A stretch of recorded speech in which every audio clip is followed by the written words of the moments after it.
You know, man, Big FC back at you with another reaction video. Hey, if you're new to my channel, do me a favor, hit that subscribe button, hit that notification bell for your boy, turn my channel up. You dig? Hey, share my content too, and to all my to all my subscribers. Hey, I appreciate you tuning in and hitting that subscribe button for your boy. Continue turning me up. Don't forget, hit that bell. Hit that bell before we get into it. Man, it's another sad story. You dig?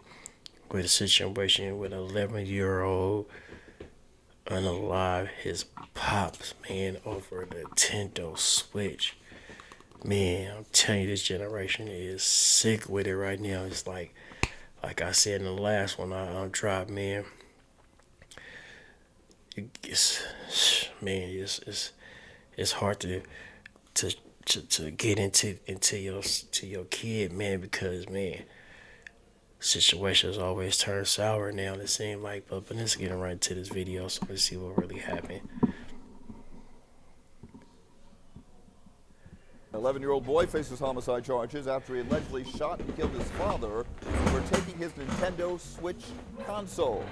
Douglas Dietz was found dead beside his wife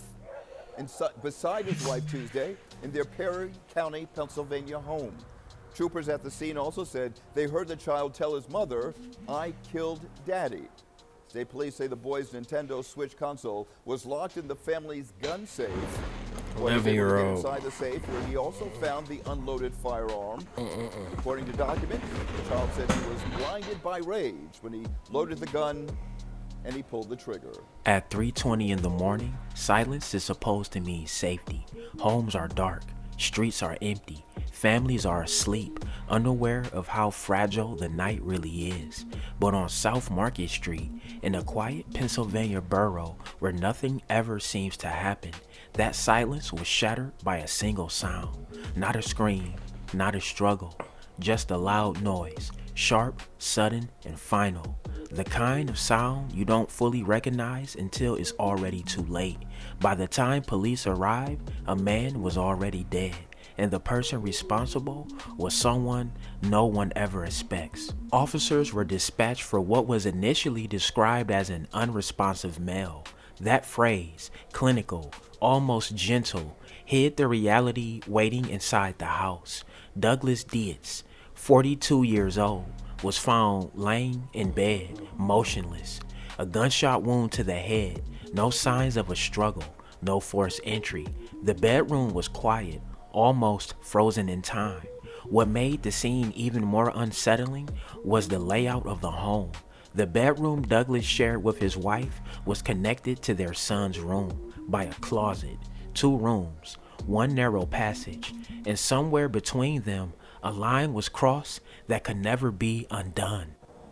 Susan, 11-year-old Clayton William Dietz, just hours after the clock struck midnight on his 11th birthday, went looking for his Nintendo Switch gaming console, but found the keys to his dad's gun safe with the intention to shoot his father. Now, the new documents revealed that Clayton William Dietz shot 42-year-old Douglas Dietz just hours after he and Clayton's mother sang Clayton a happy birthday.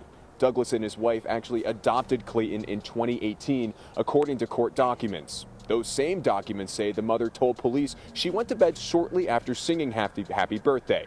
Douglas went to bed not too long after. After a short while, she woke up to a bang sound. She told police she tried waking Douglas up, but there was a substantial amount of blood on his face and was unresponsive. Clayton was in the closet next to her, saying, quote, "He's dead." When police went to talk to Clayton, troopers noticed a large bruise above his left eye and a cut on his bottom lip. Clayton admitted to state police he had a good day with his parents the day before, but when his dad told him to go to bed, he got mad and told troopers, quote, he had someone in mind who he was going to shoot, whom he identified as his father, end quote. The documents say the troopers asked the 11-year-old what he thought would happen when he pulled the trigger. He answered he was just mad, and he hadn't thought about what would happen.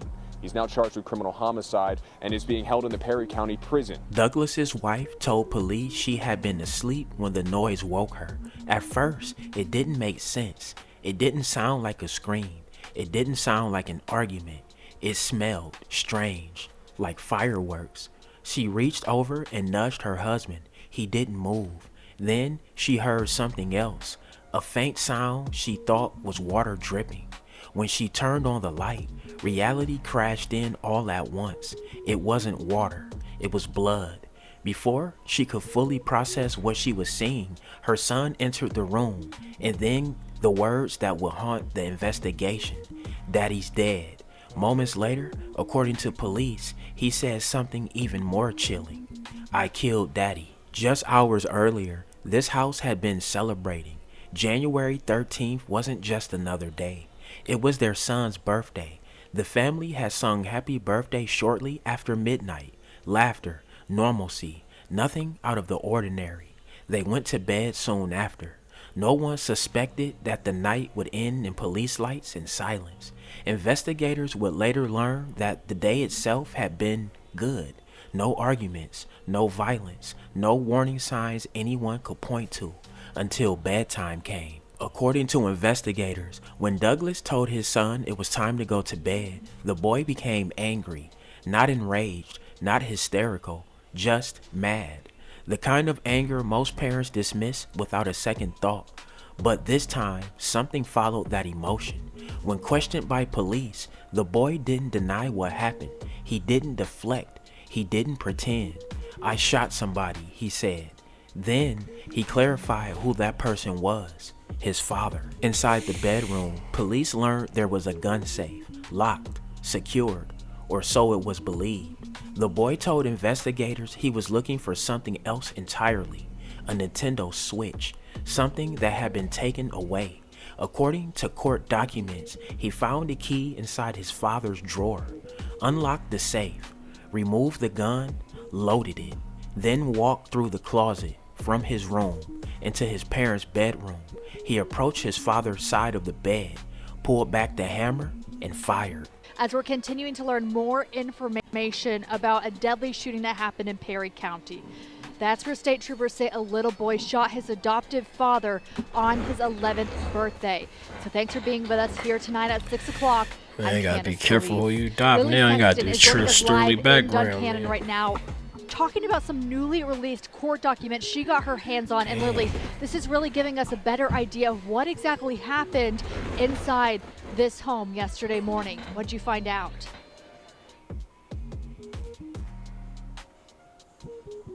The family was in this home celebrating their son's 11th birthday. That's when court documents say their son found a gun and shot his adopted father.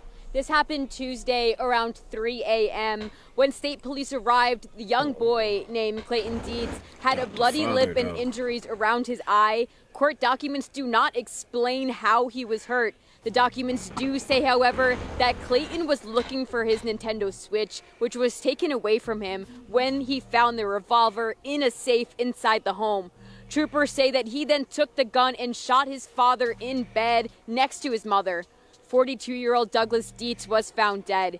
In the interview room, his wife said she woke up to the sound of a gunshot. Then her son confessed to her, saying, quote, "I killed my dad. I hate myself," end quote. Before the shooting, she told troopers that they put their son to bed while singing happy birthday to him. Neighbors who knew the family say this violence was very out of character for the young boy. I knew him personally. Like I said yesterday, the child used to come over and ask me if he could help me and stuff like that. Always well-mannered, yes or no, sir. You know, it confuses me that something this little of a thing caused him to do this. I don't think he even had time to react to what he was doing.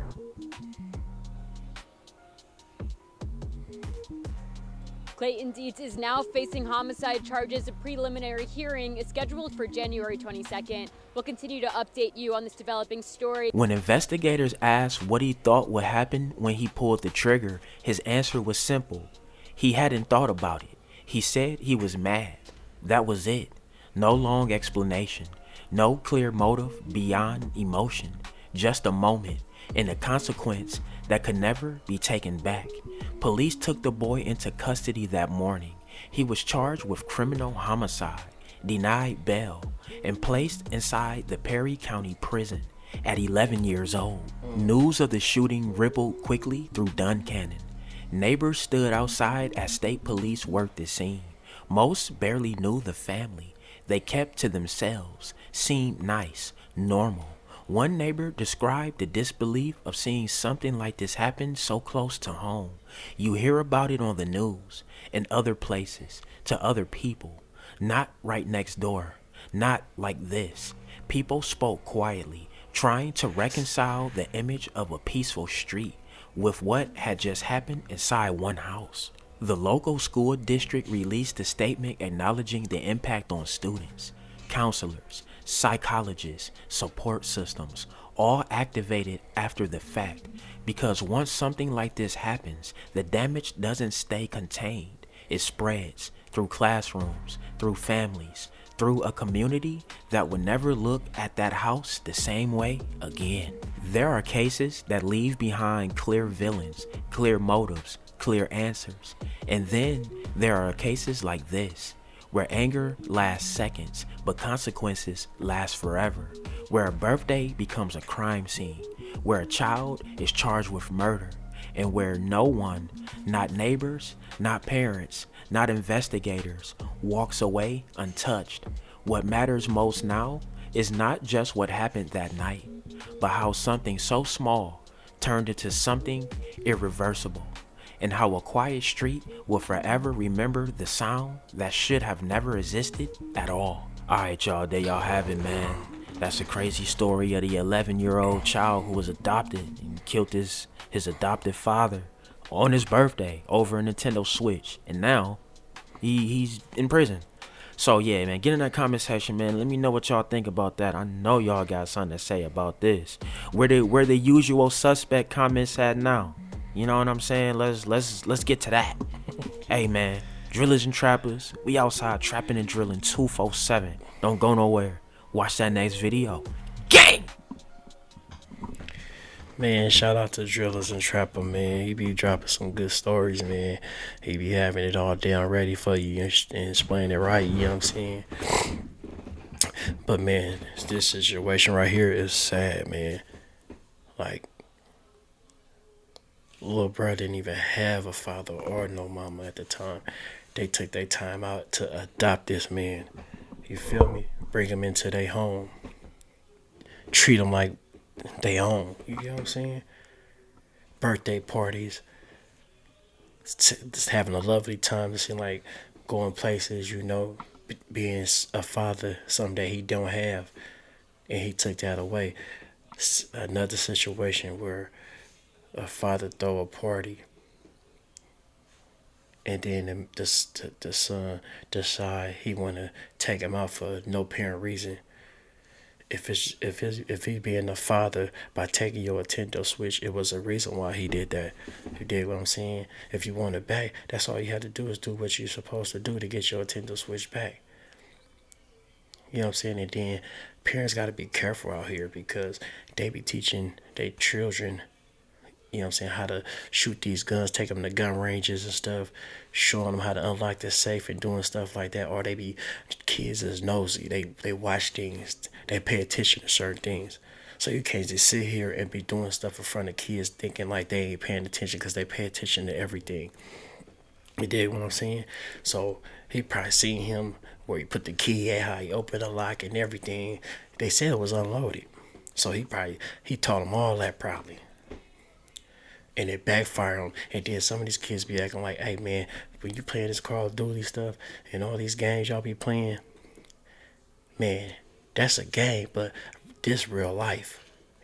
People can't come back for situations like that.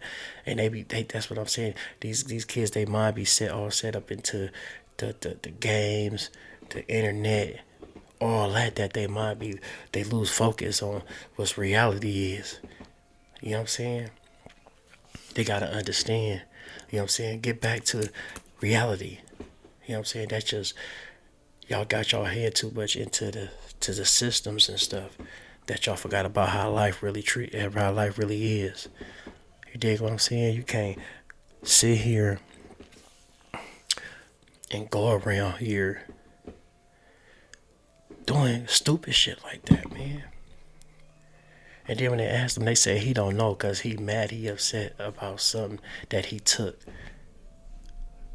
And it's like once the kids get, it's like that's all they know. So when they addicted to something and you try to take that away from, like, you try to take their system, their phone, their computer, their laptop, man, these kids will go outrageous. They will break down. That's like their life now. They don't even care about school or nothing like that no more. If they is, they probably doing the same thing. They go to school just so they could be in their phone, be on social media and all that other stuff they deal with, and come home, get right to the game. They don't want to know. They don't want to do nothing else. You know what I'm saying? Like at the same time, it's turning these kids into animals. They get addicted to it, and then when you try to take for punishment for it, it's like they turn into an evil person, a cold-hearted person, like they go blank. And I seen it a couple of times. It's a couple of situations where I seen where they had something like this on, where a situation where kids get something took and they mind go blank and they go outrageous. They scream, they yell, they run, they cry. You know what I'm saying? And now they starting to harm their own parents. Adopted parent or not, that's your father, bro. He adopted you. He accepted you in his household. He treated you like a son he always wanted. And you go in there and do something like that. I don't know if they say he was asleep or not, and then that's all you can say, hey, I shot my pops and I regretted it. They don't think before they do stuff because they kids. So to evolve all that, you know what you gotta do? Teach them before they get to that situation. You know what I'm saying? Don't let them get adapted to certain things that you can't take away from, because once you take away, they try to take something from you, like your life that you can't get back. Or they go outrageous, run away, do certain stupid stuff they aren't supposed to do. We got parenting is a motherfucker now. It's like I always say, it starts in the home, right? But they ain't even knowing. In the home, they ready to do shit to their own fucking parent. When you try to teach them something or tell them something, or you want to tell them no, chastise their ass and them, hey, this ain't right. You know what I'm saying? Kids, bro, one thing about a kid, you teach them right from wrong. Kids smart, they know. You just gotta let them know, like, that ain't right. That is not right. Or that is, you know, the situation, however you want to have it, take it. You dig what I'm saying? But hey, man, I ain't finna sit here and preach to y'all, man. I was just giving y'all my opinion, my advice on this situation, man, which was very, very fucked up in my opinion, in my eyes. Hey, man, my condolences go out to old boy that lost his life, man. Hey, if you watch this video to the end, man, I really, really appreciate it. Hey, if you're new to my channel, hey, hit that subscribe button, hit that notification bell for your boy. Yeah, I did. So when I drop it, hit you and know when I do it. Hey, share my content. Hey, you know how Big FC TV say. Hey, until the next one, welcome to the Big FC TV family. Peace.